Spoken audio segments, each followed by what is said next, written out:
Action Park Media. Let's get a mic check here. 1, 2, 1, 2. Episode 4. No gruffs given. I'd like to acknowledge that one must acknowledge that prices are going up. That is a quote from the great Kamala Harris. Some might say Kamala.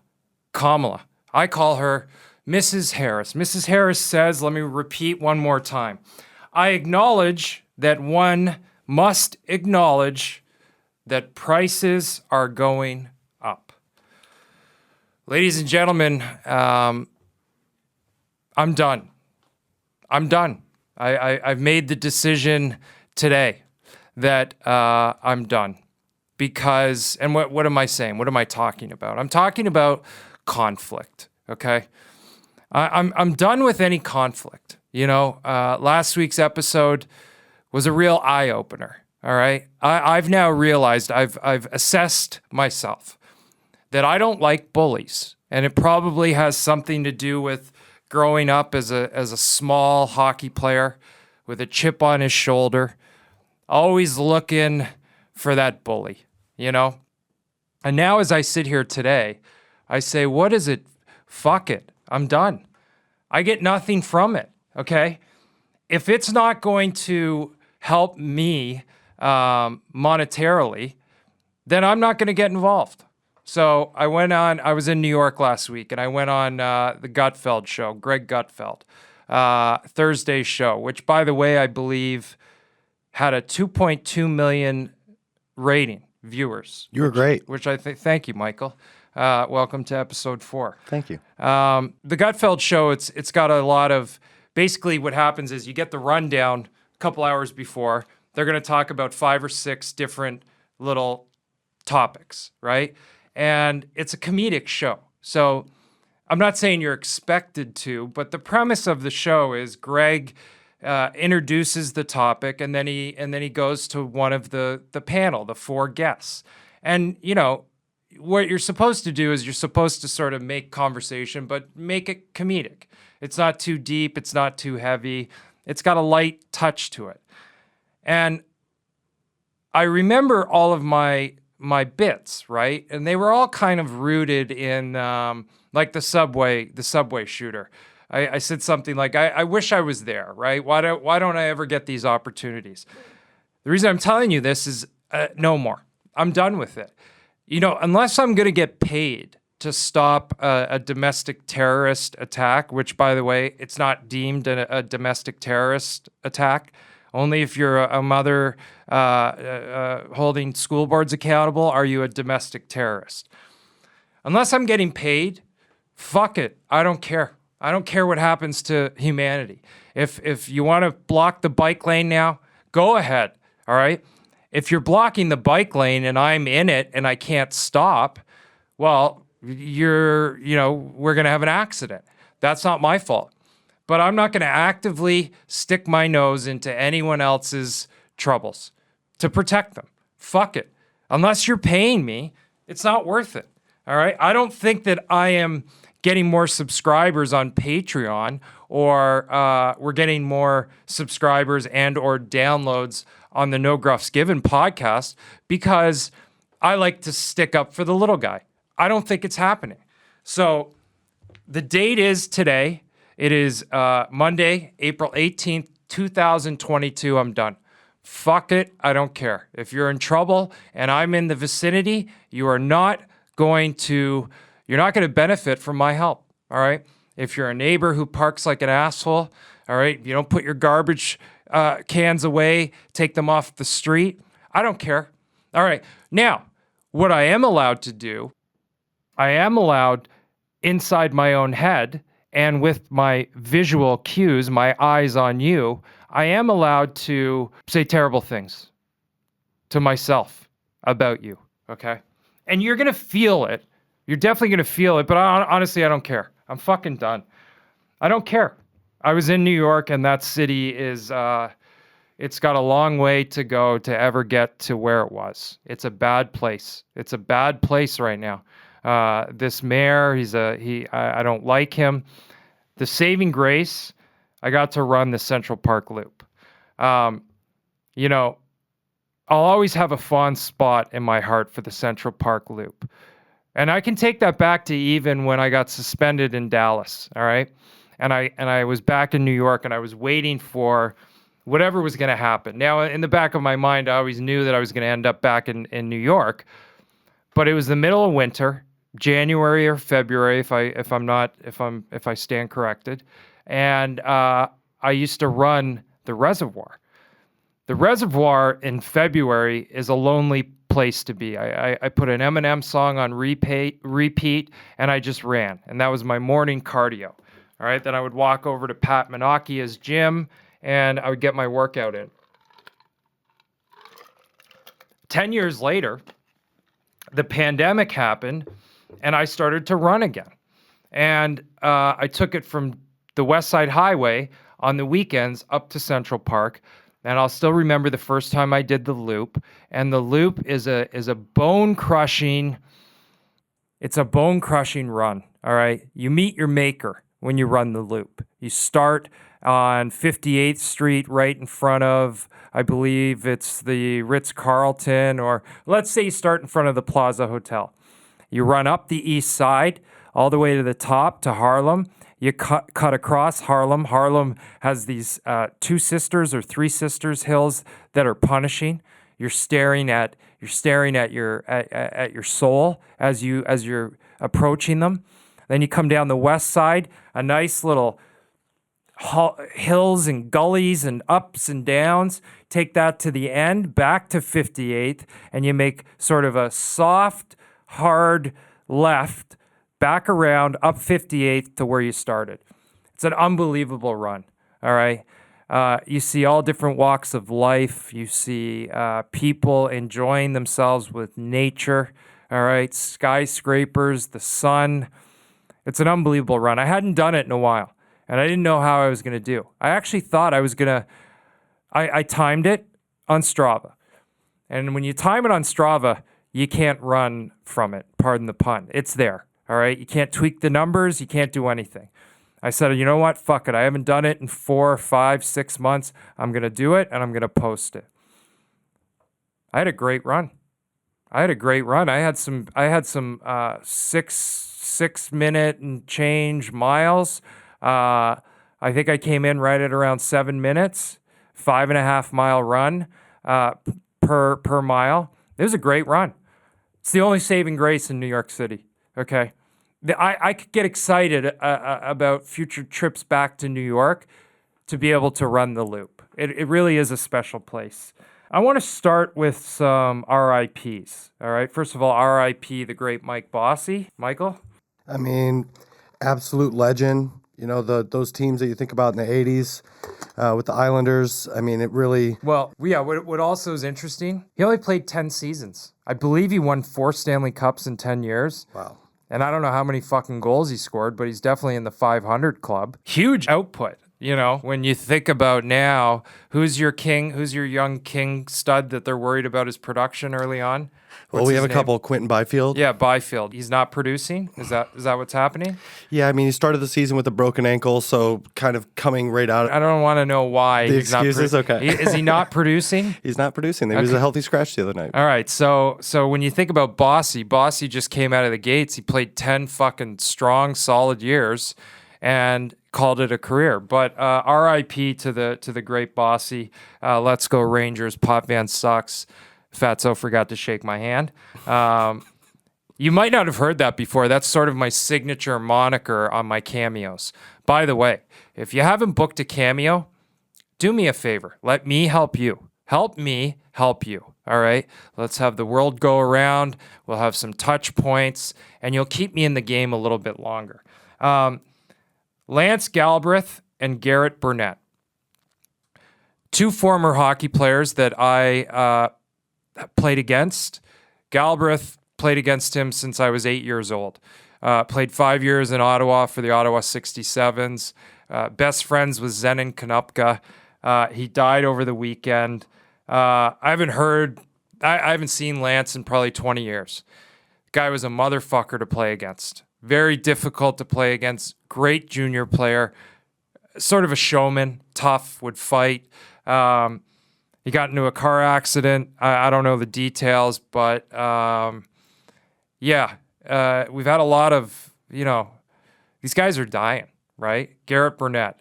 So Bernie, I played with him in Cincinnati, I believe. I definitely played with him. This guy was a very interesting guy. I don't know, maybe one of these types of guys that started playing hockey when he was like 14. I could have made that up. Maybe I'm making that up, but I don't think so. He was a tough guy. He was a Kitchener Ranger in 94, 95. Okay. I'm from Kitchener. So, where did he play? Did he play in Cincinnati? I'm looking right now. For the Mighty Ducks? I don't know what happened. He did. 2001, 2002. Yeah, so I played with Bernie. The guy made the NHL on ultimately almost zero skill. He was a fighter. It says here, too, that he was a Danbury Trasher in 2004 and 05. Yeah, he's kind of one of those legendary sort of minor league tough guys that made the show, got his games in. Fucking real sweetheart. The consensus that I've been reading is everybody says guy was a sweetheart. And he was. I played with him. Great guy. I can't remember him ever fighting. I don't know. What were his penalty minutes like in the AHL that year? Does it say? Yeah, he had 175 in 32 games. And how many did I have? Let's see. Now, back then they counted 10 they counted 10-minute misconducts. Yeah. Now they don't. So he had 175 in 35 games. You had 304. 304 in how many games? In 58 games. 58 games. So pretty about much the same. Yeah, we were about the close. same. All right, so that's a lot of penalties. I don't know how many 5-minute majors he had. The point is, I believe something. I don't know how he passed, but he was a young guy, 42 years old. I must have played junior against him. What year did he play for the Kitchener Rangers? 94, 95. 94, 95. Oh, so he's a little older than me. How old? Barely. It says 46 years old. Okay, so yeah, he's a couple years older than me. I don't know how he passed. My gut is telling me that it had something to do with the years of fighting. And, it's like the whole argument, right? Do we take that out of the game? I think fighting right now in the NHL is exactly where it needs to be. The amount of fights, when it happens. Back then, you had these guys that played just to fight. And some of these guys fought, I don't know, some of them could have fought 25, 30 times a year. Yeah.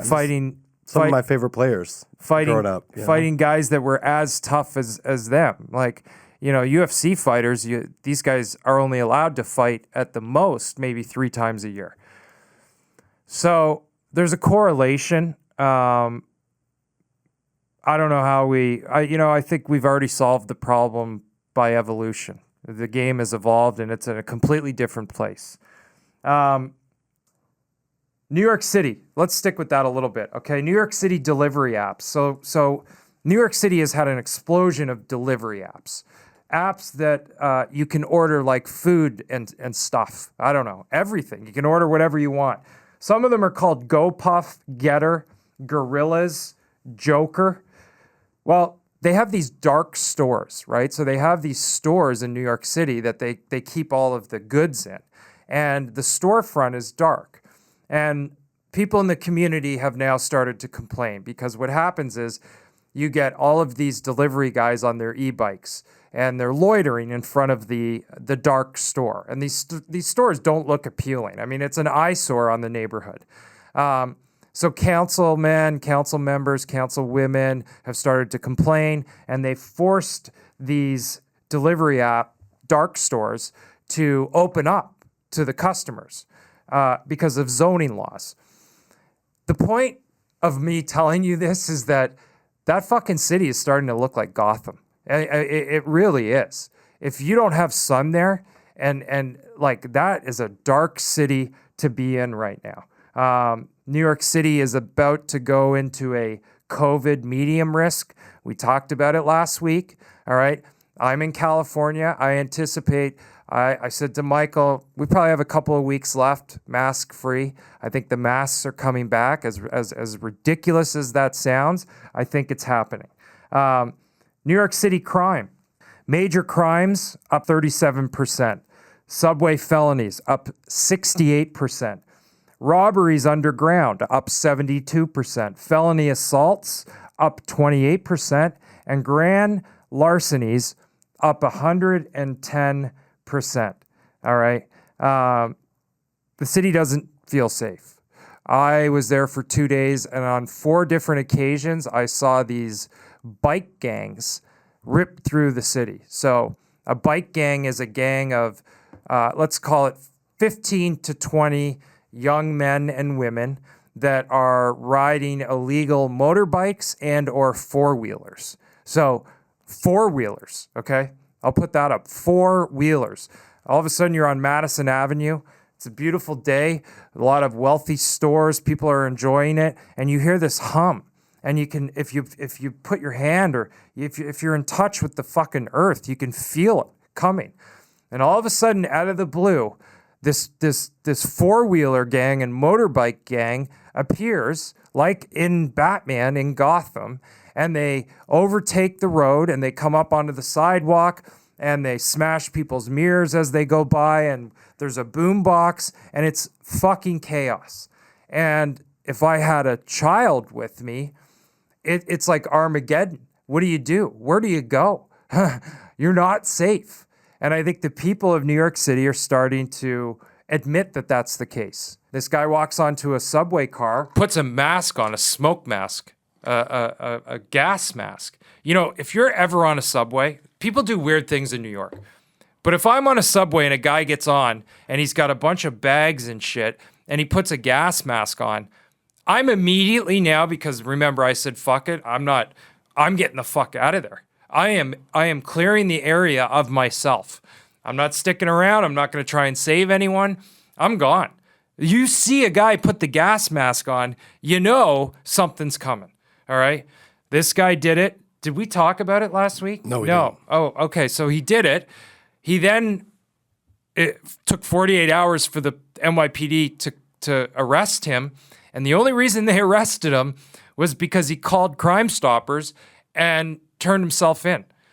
The amount of money that is spent on taxes in that city per year, no cameras work, or they do work, and this was conveniently a way. I mean, who knows the depths of the corruption? And we have no idea. We don't. But the point is, a guy walked on a subway train and he shot fucking 10 people. And I don't know why or how he didn't kill anyone. The gun jammed, and it took 2 days to catch this guy. And the guy called Crime Stoppers and turned himself in. All right? What do you want me to say? I saw a video on Instagram that the LAPD released.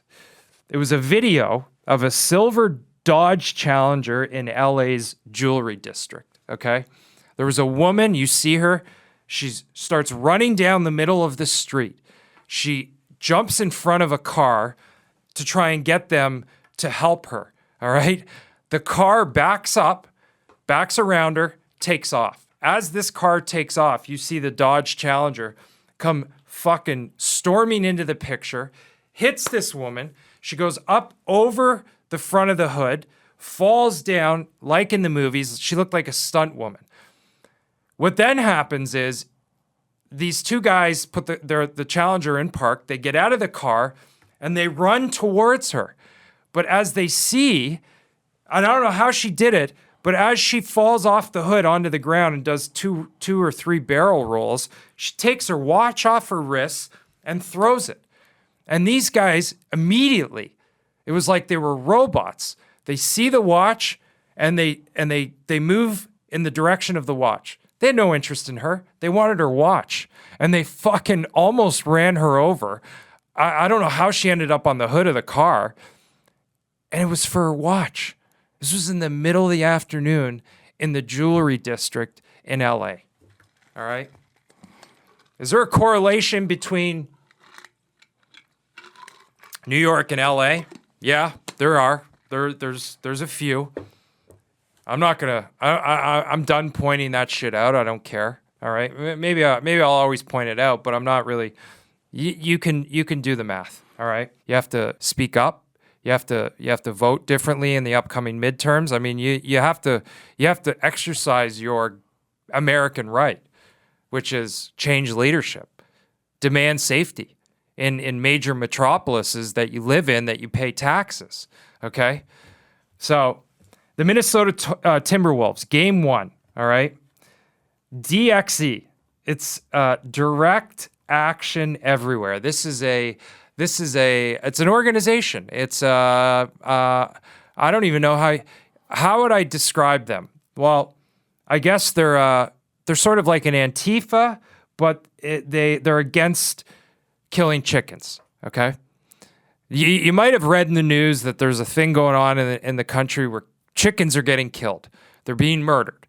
Now, in this case, the owner of the Minnesota Timberwolves, a guy by the name of Glenn Taylor, he killed 5.3 million of his chickens. Yeah, he owns chickens, and whoever's in charge of those chickens, they killed the chickens. 5.3 million chickens. Bird flu, or the potential for bird flu. All right. So DXE, this woman, this activist with DXE, during the playoff game, she gets out of her seat and she chains herself to the basketball basket. Yeah. Did you see this? I did not see it. I don't know how you missed it. I was in Texas this weekend. Yeah. Mike was in Texas with his daughter. Mazel tov. Thanks. Happy Easter. Thank you. She chained herself to the basket. Now, 5.3 million chickens is a lot of dead chickens. I get that. All right. I don't know the specifics behind the murders. I don't know how they were performed. I don't know if these chickens had the right to a last meal. I don't know. All right. But everything is falling apart around us. And that's a fact. Okay. I wish I had more positive things to talk about, but we are going to talk a lot of hockey. Let me get through this. Okay. Morir Laziz. I don't know if I'm saying his name correctly. He's a UFC fighter. So he won this weekend, UFC welterweight. In the ring, he takes the mic from Daniel Cormier, and he thanked a guy by the name of Daniel Kinahan. Now, Daniel Kinahan, the U.S. government placed a $5 million bounty on this guy's head.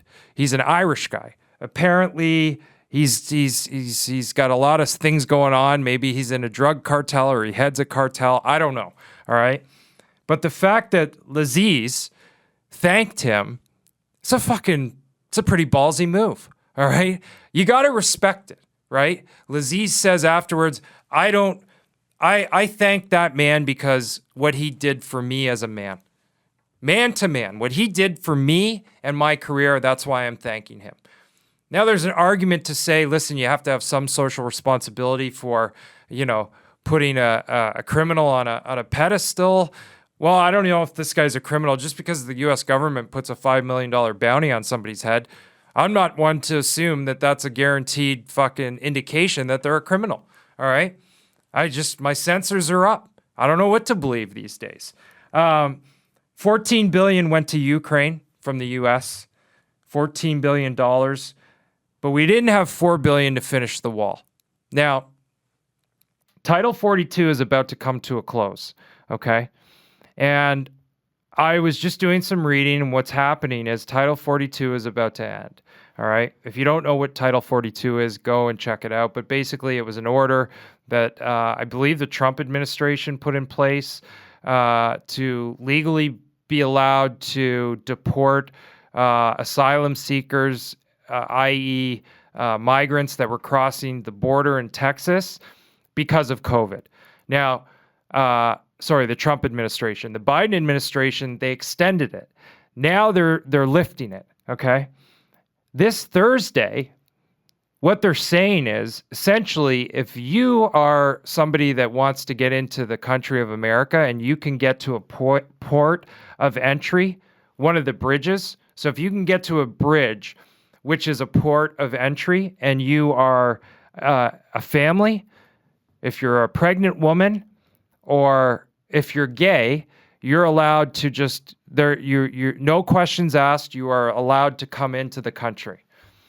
I don't know what the vetting process is because DHS is going to say that they're vetting, and conservatives are going to say that they're not vetting and they're letting in potential criminals and people with COVID. I don't know why we didn't just take the $4 billion and finish the wall. I mean, I see the wall, and it actually looks like a wall that's supposed to be built to keep your democracy inside of your country, right? That makes sense to me. If, for me to come to America as a Canadian, I had to come here and get a visa. I had to do it legally. Otherwise, you couldn't do it. I remember friends way back in the day that wanted to come here and be actors or comedians, and they had to figure out how to stay in the country illegally. They couldn't go home for many years until they got successful enough to claim, whatever the thing is that they say you have to do something better or extraordinary. So you're granted a visa. You have a visa for a certain amount of time, and then you can get a green card. Well, you can bypass all of that this coming Thursday as long as you can get to a port of entry, a bridge. And DHS is going to take you, and they're going to allow you into the country. We got a lot of money flying out the door. We're providing aid to countries. I'm sure there's a lot of black operations. I mean, all kinds of shit. What I bring it back to is American taxpayers. Myself, Michael, anyone else in this country right now that's waking up every single day and working to put food on the table. Our taxes are going to go up because the Biden administration is letting in migrants, people.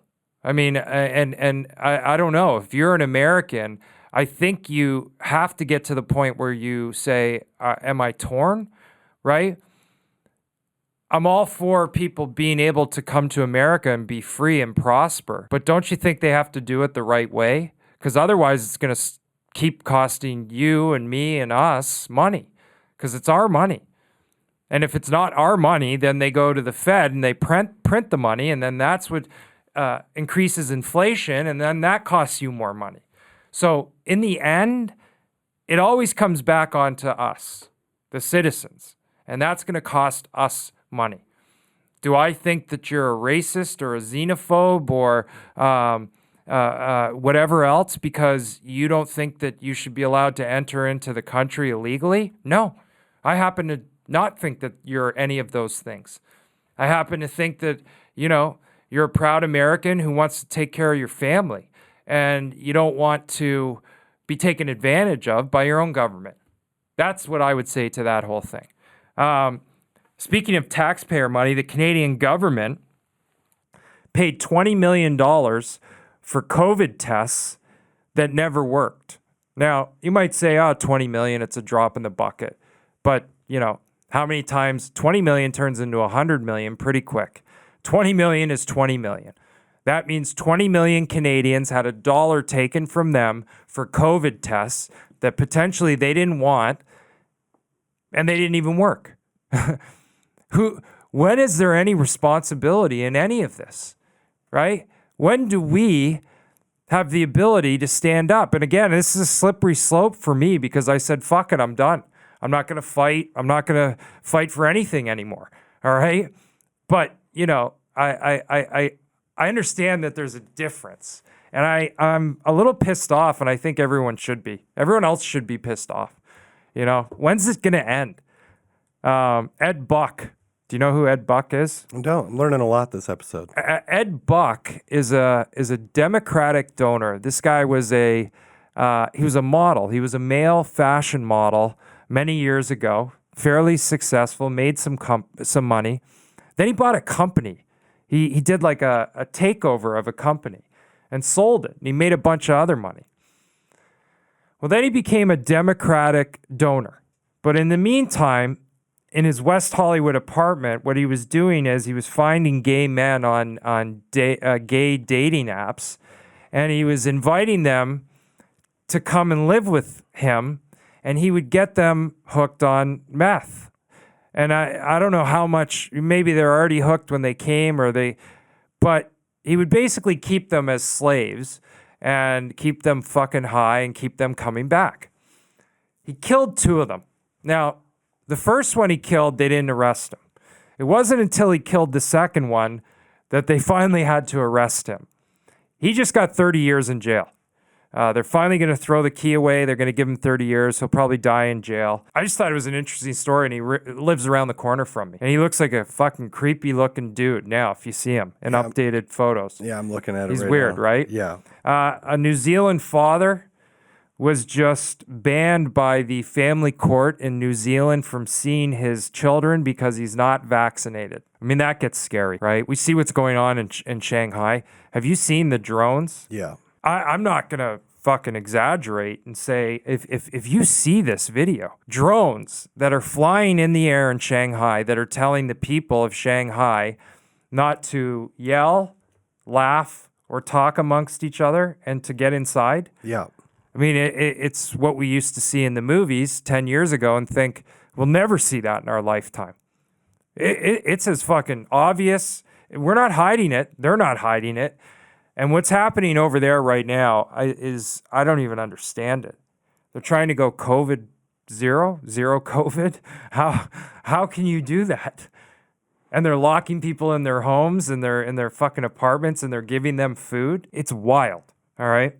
American Airlines captain Robert Snow. This was Robert Snow is a captain. He's an American Airlines captain. He experienced a severe post-vaccination cardiac arrest. He was in the cockpit of his Airbus 321, 200 passengers on board.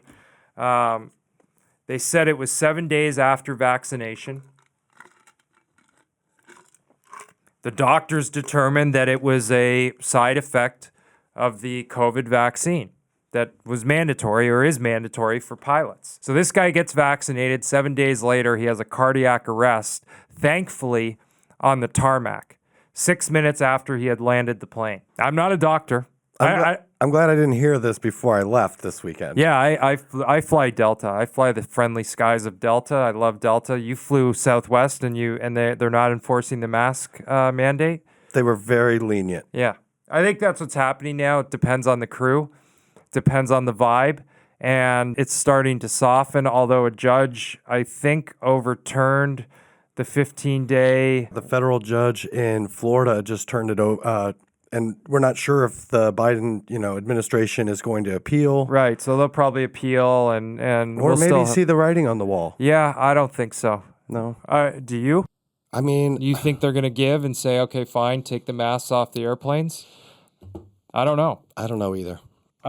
You'll know that Pfizer basically released these documents that originally they tried to have these documents released over the next 70 years, with the final document being released 70 years from today. That didn't fly, and they were forced to start turning over documents. Now, people are sifting through these documents. There's teams of independent people, and they're going through the documents. What they found, this is the most recent information.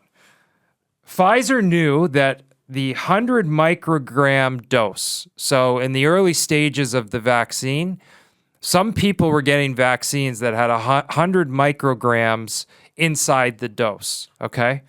Pfizer knew that if you got a vaccine with 100 micrograms in it, that those 100 micrograms killed and or suppressed your white blood cells, all right? Your white blood cells are the blood cells that fight against any sort of disease. Your white blood cells keep you alive, all right?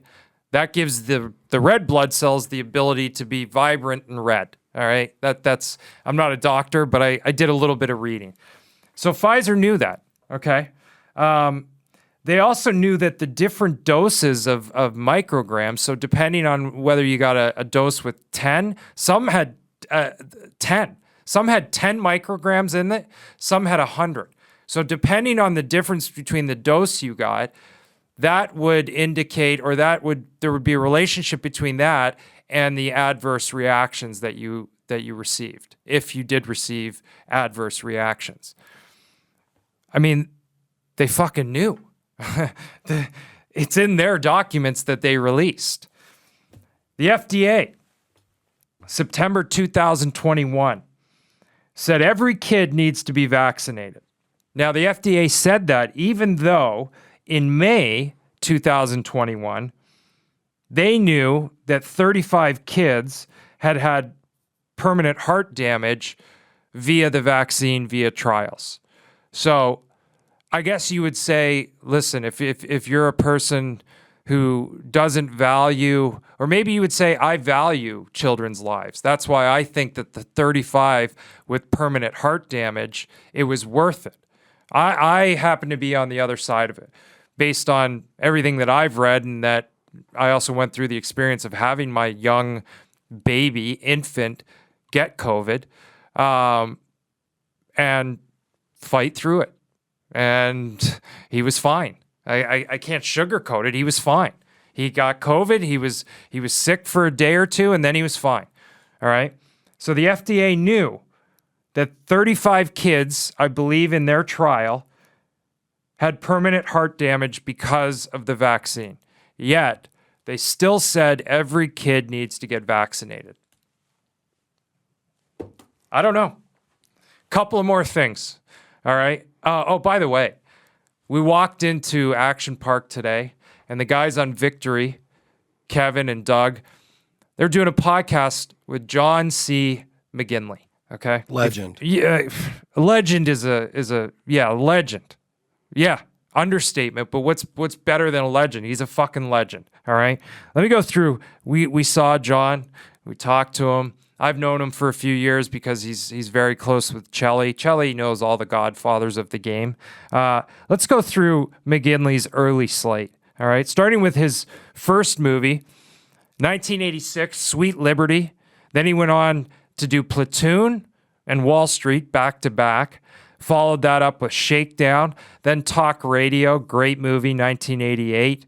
Born on the 4th of July. Point Break.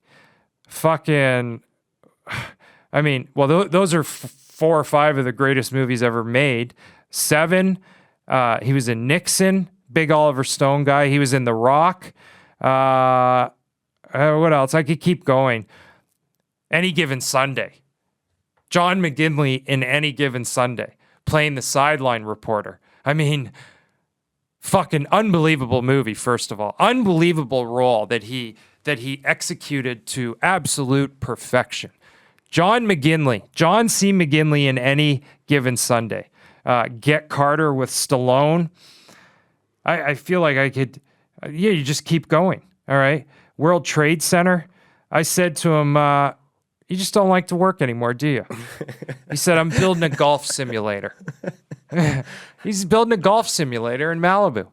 I mean, that's what life's all about. You know, you work hard so you can play hard at a certain point. I mean, he could have walked away after all of those great movies that you just said. Absolutely. And then shows up on Scrubs and then just runs 10 years of just being on TV every day. I forgot he was on Scrubs for 10 years. Yeah. And wow. It turns in like, it's syndicated. I mean, you could turn on the TV right now and you're probably going to find him. NHL playoffs are on the horizon. Okay.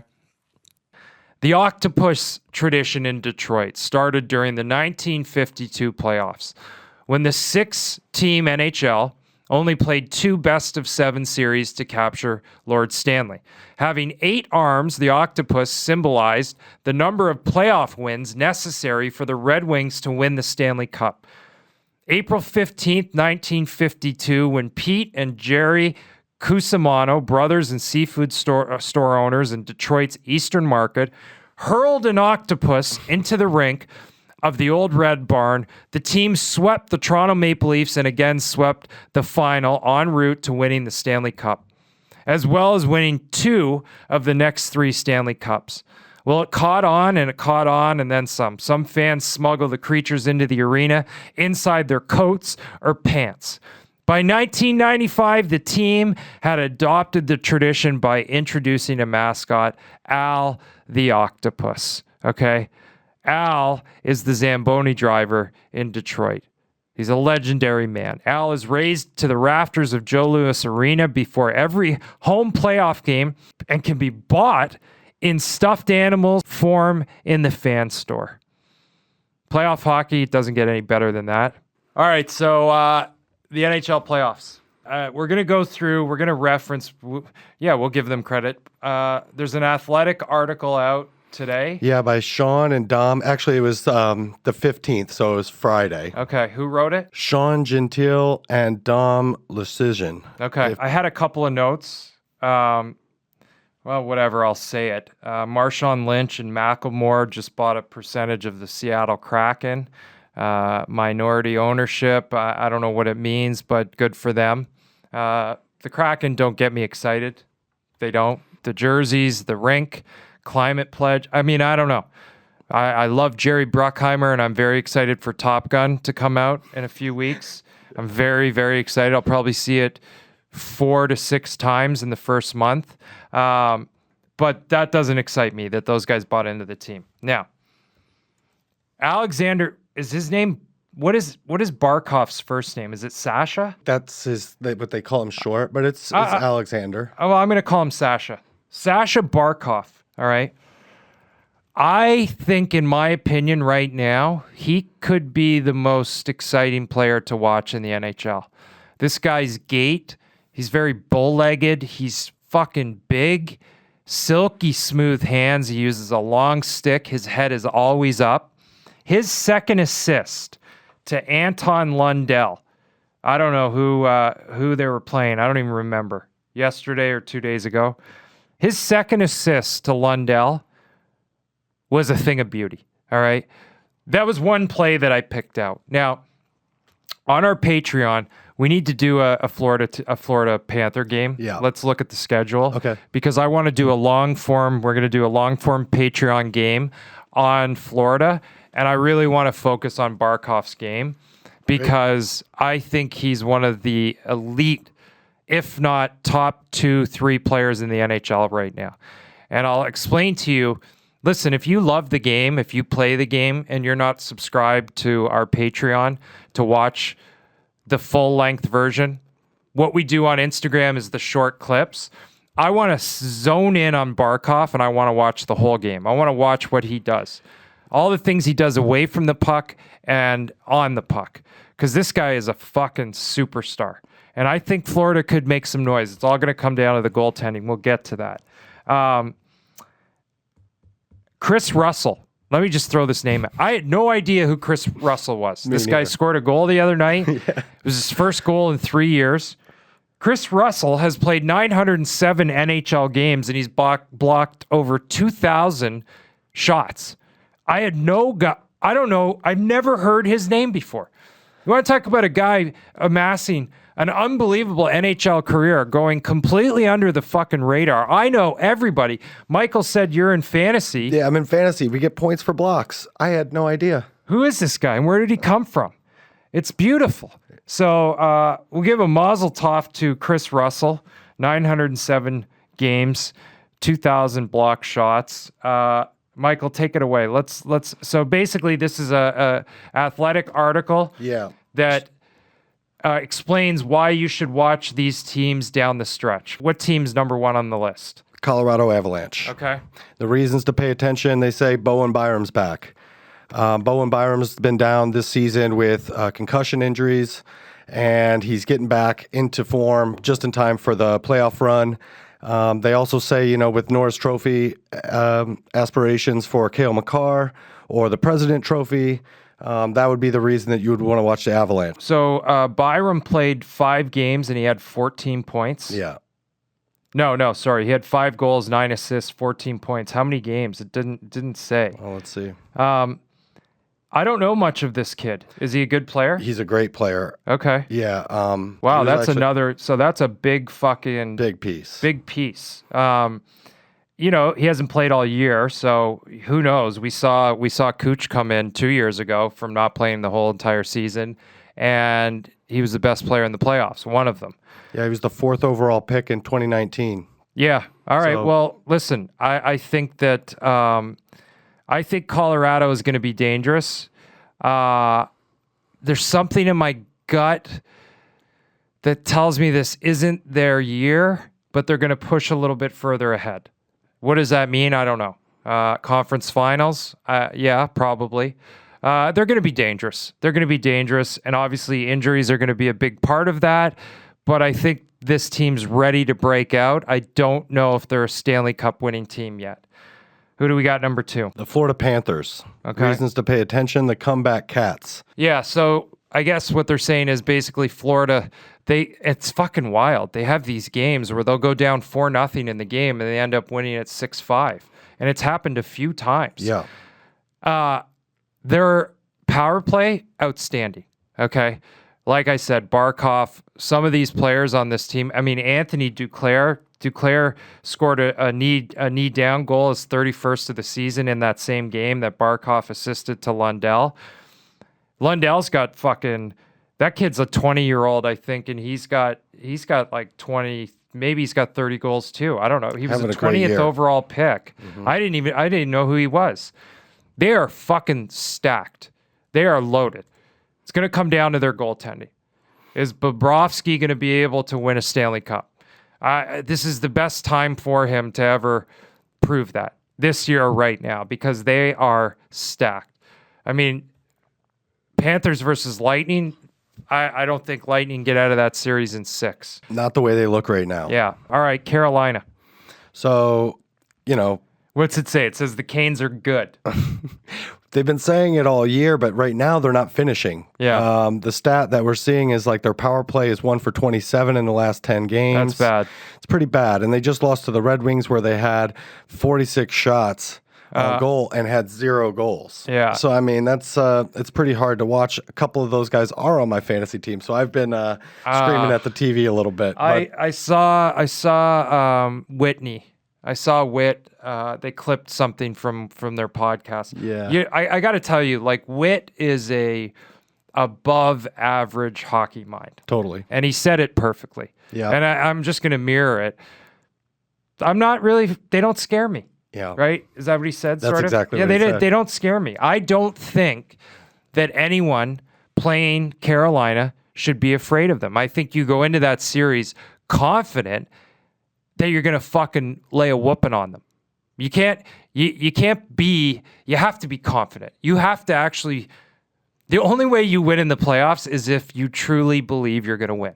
You can be scared, but you have to believe. I don't think that Carolina scares anyone right now. And they certainly don't scare me. So, number 4. The Toronto Maple Leafs. Yeah. Well, they say, Austin Matthews' quest for 60 goals. Well, they sat him out last night, and I don't know if that was a rest game or if he has a little bit of a nagging injury and they gave him the night off. I'm surprised he took it because I thought the guy's on fire right now. Yeah. Why break that momentum? Yeah, it says over the last 2 seasons, Matthews has 99 goals in 121 games. I mean, that's just ridiculous. Yeah, the guy scores at will. The Leafs... Listen, can I just mirror Witt a little bit? And the Leafs don't scare me. Well, and I might agree with you on that. They just haven't given me a reason to think that they're going to perform better than they've performed in the past in the playoffs. Like I don't know. I don't think they're going to get out of the East. Will they win the first round? I don't know. I don't even know who they're playing. But they could play a Boston. I mean, them getting out of the first round is no guarantee, and Jack Campbell is not somebody to hang your hat on. So the Toronto Maple Leafs don't scare me. Number 5. The Calgary Flames. Yeah, Calgary Flames scare me. They scare me too.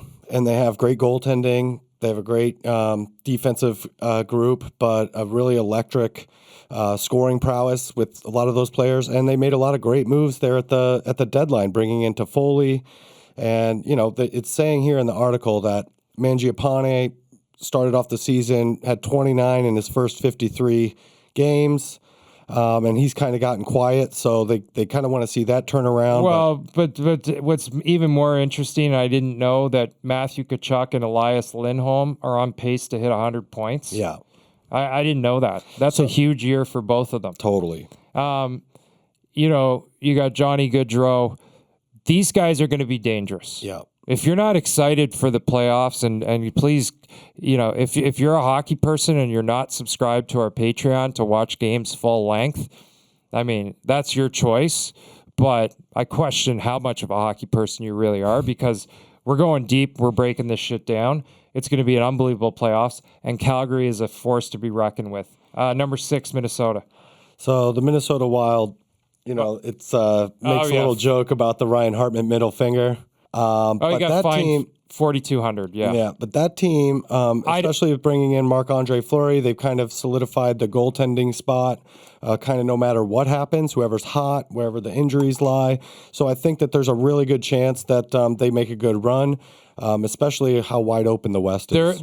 Yes. So that is the West is wide open, and Minnesota could either be out in the first round, or I could see them very easily going to the Stanley Cup final. They've got a little bit of everything, and I just don't know. Number 7, New York. So I would probably stop here for myself, where every team 1 through 7, great goaltending. Yeah. So we all know that that's one of the most important parts. Well, of the except whole the game. Leafs. Right, except for the maybe Leafs. on paper Campbell's played great, but he's not he was a great an all-star, goaltender. but no, you're right. But that's the top part of why these guys are in the top 7. Yeah, well, so then the Rangers have Shesterkin. He'll probably win the Vezina. I don't. Here's what I'll say about the Rangers. All right, I try and not watch them because for some reason I haven't loved the way that they play. Maybe it's Ryan Reeves. I don't know. I've watched the last couple of games. The way they move the puck, the team that they have right now, I think that they're a Stanley Cup contender. I really think are. that they're the real deal, and somebody's going to have to play very, very well to beat them. Mika, Kreider, Breadman, and then you have Shesterkin with leading the league in goals against average and save percentage. Number 8, Michael, Boston Bruins. Okay, the Boston Bruins. It's a rough week in Boston. It's been a rough week in Boston, yeah.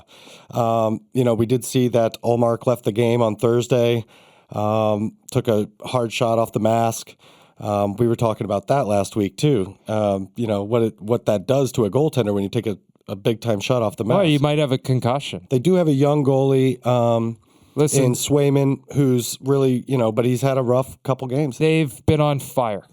They have been on fire. Did they peak too early? That is the question. They lose 3 this week. They just went, I don't know, they won fucking 17-20. All right.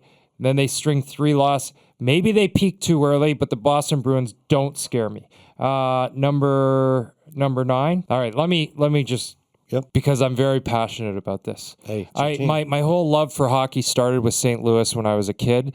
It was reinvigorated 3 years ago or 4 years ago. St. Louis is dangerous. Tarasenko, one of the most exciting players to watch in the NHL right now. David Perron. Tarasenko's fucking this Kyrou kid. Jordan Kyrou can fly. Fucking, they are peaking at the right time, and they are going to be very dangerous because they are coming out of the West. And, I've heard several different hockey pundits say that the St. Louis Blues might have the best top 9 in the league. They're an unbelievable team, and Robert Thomas. There's been all kinds of great stories with that team this year. They're going to be fun to watch. Number 10. Your Tampa Bay Lightning. Now, I don't even want to read what they say because you know what it is with the Tampa Bay Lightning. They've been in long runs, 2 years in a row, back-to-back Cup winners. Yep. You can kind of see a little bit of, it seems to be that the excuse would be that, they're tired. Yeah. I mean, I hate to say it. Okay, so first of all, we know that your top players have to be your top players. And something's going on with Braden Point because he just hasn't been Braden Point over the last 20 games. Yeah. If your top players aren't your top players, you're not going to win. And that's what's happening right now in Tampa, and that's the difference. And are they tired? Possibly. The problem is, in this game, we don't pay you to be tired. We pay you to be the best. You got a short window to be the best, and we pay you to be the best. Get rested in the off season and rest during the season. But it's just fucking reality, okay? Is it happening? I don't know yet. It's too early to tell, and I'll probably say that till they lose in Game 7 of the first round, but I don't know. Number 11. Pittsburgh Penguins, whatever. You want to talk about them? I don't. Something that's not in this article that's happened very recently. Tristan Jarry just went out with an apparent broken bone in his foot. So, that kind of that. Yeah, that's that a little bit. Yeah. Number 12, Edmonton. They're getting hot right at the right time. I know that you don't agree with that, but no, it's happening. It's I'm happening. Seeing it. Mike Smith. I mean, listen. It doesn't mean anything because these guys are not going to be able to win in the playoffs. When it gets physical, they just don't have the depth. Number 13, Nashville. Been fun to watch. Roman Josi having an absolute career year. It's one of the most exciting stories that we've had this season. And, it does put a shadow over the Cale Makar season. But, Roman Josi is the captain of that team, and he's why we tune in to watch that team. And having a goaltender like Saros behind him, those are winning formulas. Yeah, the problem is if Josi goes down, they'll never win a game. So I'm not afraid of them. Number 14, Washington. They're saying the big reason to watch is to see if Alex Ovechkin can hit 50. Yeah, it's probably the only reason to watch. Number 15, Vegas. The Vegas Golden Knights. Now, this one stung a little bit because at 15, you're saying that the Knights are going to get in and my Kings are on their way out. Yeah.